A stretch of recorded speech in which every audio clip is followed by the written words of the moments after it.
श्रोताओं की डिमांड पर हमने शुरू किया है अद्भुत कहानी सागर चैनल। श्रोताओं, मैं भक्ति ज्ञान सागर का संचालक महोदय हूँ। तो मैंने आपकी ही डिमांड पर एक चैनल कहानियों का शुरू किया है, अद्भुत कहानी सागर। तो आइए श्रोताओं, हम एक बहुत ही सुंदर कहानी सुनते हैं। श्रोताओं, ये कहानी है राजा विक्रमादित्य की, और इसके अंदर जो मेन प्रश्न है वो प्रश्न है हानि, धर्म, कर्म या भाग्य, इन चारों में से कौन बड़ा है। तो श्रोताओं, आइए अब हम ले चलते हैं आपको कहानी की तरफ। और मेरा सभी श्रोताओं से निवेदन, आप मेरे इस कहानी वाले चैनल को सब्सक्राइब जरूर कर दें। तो श्रोताओं, एक बार की बात है, एक पंडित जो कि बहुत गरीब था, उसके एक कन्या ने जन्म लिया। कन्या धीरे धीरे बड़ी हो रही थी। पंडित गरीब था, कुछ कर नहीं सकता, और कन्या उसकी शादी लायक हो गई। तो श्रोताओं, पंडित जी परेशान हो गए। पंडित जी ने राजा विक्रमादित्य के बारे में बहुत सुना था कि वो दक्षिणा में बहुत सारा धन दे देंगे, जिससे मैं अपनी पुत्री की शादी किसी युवक के साथ कर दूंगा। श्रोताओं, पंडित जी चलते चलते राजा विक्रमादित्य के दरबार में पहुंचे तो उन्हें पूरा एक दिन लग गया।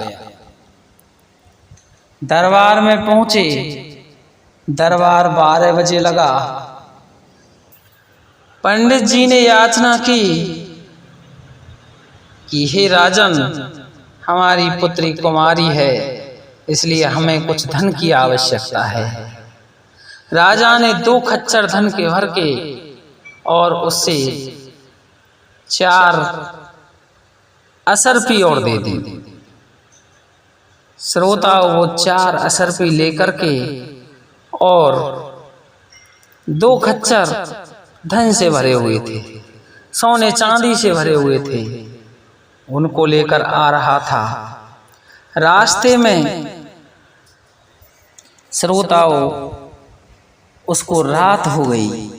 वह एक नीम के पेड़ के नीचे रुक जाता है, लेकिन हौनी को कुछ अलग ही मंजूर था, इसलिए हौनी औरत का वेश धारण करके आई। औरत का वेश धारण करके आई, और जैसे ही पंडित जी सोए तो उनका सारा धन उठाकर ले गई, और साथ में वो खच्चर भी ले गई। श्रोताओं, पंडित जी जागे। पंडित जी को बहुत अधिक दुख हुआ, लेकिन अब पंडित जी करें तो क्या करें। उसने सोचा, घर चलता हूं तो पंडिताइन तंग करेगी, इसलिए पुनः राजा के पास ही चलता हूं। और वह पुनः राजा विक्रमादित्य के पास आ जाते हैं और उन्हें चोर की कहानी सुना देते हैं कि इस प्रकार से मेरा धन कोई चोर चुरा ले गया। राजा उसे दूसरे दिन 4 खच्चर और 8 स्वर्ण मुद्राएं जो असरपी थीं उनको देकर के पंडित जी को विदा करते हैं। पंडित जी बोले कि आज मैं नहीं सोऊंगा। और जैसे ही वो नीम का वृक्ष आया तो रात्रि हो गई। उसने सोचा, रात्रि तो नीम के वृक्ष के नीचे ही व्यतीत करेंगे, लेकिन आज सोएंगे नहीं। जैसे ही आधी रात हुई, उसे नींद की झपकी आई, और हौनी तुरंत औरत का वेश धारण करके आई और उस पूरे धन को ले गई। पंडित जी का हाल बेहाल हो गया। सुबह जागे और सोचने लगे, अब धन राजा से भी नहीं मांग सकते, और अब धन पास में भी नहीं है और घर भी नहीं जा सकते, क्योंकि पंडिताइनी लड़ेगी। श्रोताओ, उसने हिम्मत जुटाई और उन्हें राजा विक्रमादित्य के पास गया और विक्रमादित्य से बोला, राजन फिर भी चोरी हो गई, आप कुछ भी करो। राजा ने उसे 8 खच्चर धन से भरे और अब की बार 16 मुद्राएं अशर्फी देकर के पंडित को विदा किया और पंडित से कुछ दूरी पर खुद राजा चलने लगा। एक नजर पंडित जी पर बनाए रखी। श्रोताओ, पंडित जी कहने लगा कि अब मुझे कहीं नहीं रुकना है, मेरा धन चोरी हो जाता है। लेकिन जैसे ही वह नीम का वृक्ष आया तो रात्रि बहुत गहरी अंधेरी थी, इसलिए पंडित जी ने सोचा कि रात्रि में तो कोई अच्छा ही लूट लेगा, लेकिन आज मैं जागता रहूंगा। इधर राजा विक्रमादित्य भी वहीं पास आकर छिप गए। जैसे ही पंडित जी की आंखें लगीं तो होनी औरत का रूप धारण करके संपूर्ण धन को चुरा कर ले जाने लगी। राजा विक्रमादित्य ने कहा, रुको, आप कौन हो? ये धन क्यों चुरा रही हो? होनी बोली, मैं होनी हूँ और मैं जो कर देती उसे कोई नहीं रोक सकता, इसलिए ये पंडित मेरे रहते हुए कभी भी धनवान नहीं हो सकता, आप इसे कितना भी धन दे लो। राजा ने कहा, तो क्या कोई बड़ा नहीं है? धर्म कर्म भाग्य कुछ बड़ा नहीं है, मैं होनी हूँ, मैं ही सबसे बड़ी हूँ, मैं जो कर देती हूँ उसे कोई नहीं रोक सकता। राजा ने कहा, होनी, इस पंडित को छोड़ दे और मेरे ऊपर आ जा और मैं देखता हूं तू मुझे कैसे कंगाल करती है। होनी ने पंडित के लिए जितने भी खच्चर चुराए थे सबको ले आई और पंडित जी के पास छोड़ दिए और राजा विक्रमादित्य को लग गई। श्रोताओं, पंडित जी खुश होते हुए घर चले गए, अपनी लड़की की शादी धूमधाम से की और राजा को दुआएं भी दी। लेकिन इधर जब राजा विक्रमादित्य जा रहे थे तो अपने राज्य के समीप जैसे जैसे पहुंचे तो उनके कोढ़ फूटने लगा और घर पहुंचे तो कोढ़ चचाने लग गया। श्रोताओं, जब कोढ़ चचाने लग गया तो उसने अपने राज्य को छोड़ना ही उचित समझा और वह एक जंगल में आ गया। लेकिन होनी ने उसका पीछा वहां भी नहीं छोड़ा। वह अपाहिज हो गया और एक सड़क के किनारे बैठ गया। अगर कोई उसे रोटी टूका दे देता तो वो खा लेता, नहीं तो राजा एक पेड़ के नीचे सड़क के किनारे बैठा हुआ था। एक दिन एक तेलिन तेल लेकर के जा रही थी। उससे थोड़ा सा तेल उसने उस कोड़ी के घावों पर डाल दिया। उस तेलिन ने सोचा कि इसको कम से कम मक्खी तो नहीं खाएंगी। थोड़ा सा तेल उसके ऊपर डाल के चली गई। बाजार में पहुंची तो तेल के दाम बहुत ऊंचे हो गए। आज उसकी दुगनी बिक्री हुई। लेकिन जब अधिक पैसे लेकर आई तो तेली उसे डांटने लगा, आज तो कोई दाल में काला है, इतने रुपए कैसे लेकर आई? लेकिन तेलिन की समझ में कुछ नहीं आया। उसने कहा कि महाराज, मैं आपको कल बताऊंगी कि ये पैसे कैसे ज्यादा आए, आज भाव बहुत बढ़ गया था। तेलिन दूसरे दिन गई और आज उसने एक बोतल तेल राजा विक्रमादित्य के कोढ़ के ऊपर डाल दिया था और गई तो बाजार में जाते ही उसका तेल भी बढ़ गया और दाम भी बढ़ गए। फिर उसे तिगुनी चौगुनी आमदनी प्राप्त हुई। अब तो तेलिन ने तेली को बताया ऐसे एक कोढ़ वाला व्यक्ति है, उस पर तेल डालने से हमें अधिक मुनाफा होता है। श्रोताओ, अब तेली और तेलिन दोनों ने तेल डाला और तेल को लेकर बाजार में गए, तो आज उनकी 8 गुनी आमदनी हुई। इसको देख करके तेली तेलिन चौंक गए और राजा विक्रमादित्य को उठा करके अपने कोलू के पास बिठा दिया। सज्जनों, अब जब वो कोलू से तेल निकालते तो अब उनका दुगना तेल निकलने लगा।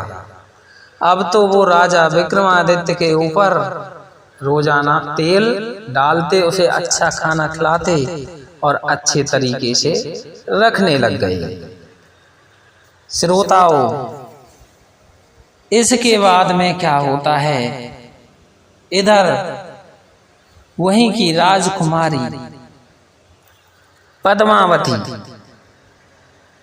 बहुत ही सुंदर कन्या, राजा विक्रमादित्य को पहले ही वरण कर चुकी थी। उसका स्वयंवर रचाना तो नाम मात्र था। पहले दिन राजा आए, रानी दरबार में गई। जो पद्मनी जो लड़की थी उस राजा की, वो दरबार में गई और देखा उस पद्मावती ने कि यहाँ तो विक्रमादित्य नहीं है, तो अपने पिताजी से कहा, पिताजी अभी कुछ राजा बकाया रह गए हैं, कुछ लोग भी नहीं आए हैं, इसलिए सब लोगों को बुलाया जाए। चर्चाएं फैल गईं, गांव के लोग भी जाने लगे, राजकुमारी किसी के माला नहीं डाले। राजा ने आदेश दे दिया, अब हमने हमारी प्रजा को भी बुलाना शुरू कर दिया। राजा भी आ गए, ये किसके माला डाले। अब मेरा आदेश है कि मेरे राज्य में जितने भी कोढ़ी कलंकी हैं, अपाहिज हैं, सबको स्वयंवर में लाया जाए। एक वो कोढ़ी तेली के पास राजा विक्रमादित्य थे। सिपाहियों ने देखा, इसको पकड़ ले चलो। सिपाही उसे पकड़ कर ले गए और उसे भी स्वयंवर में जाके बिठा दिया। रानी पद्मावती आई और पद्मावती देखते देखते राजा विक्रमादित्य के पास पहुंची और उसे पहचान गई और उसने तुरंत ही उसके माला डाल दी। बड़े बड़े सुंदर राजकुमार हंसने लगे, अरे राजकुमारी, क्या तुझे यही पसंद आया था?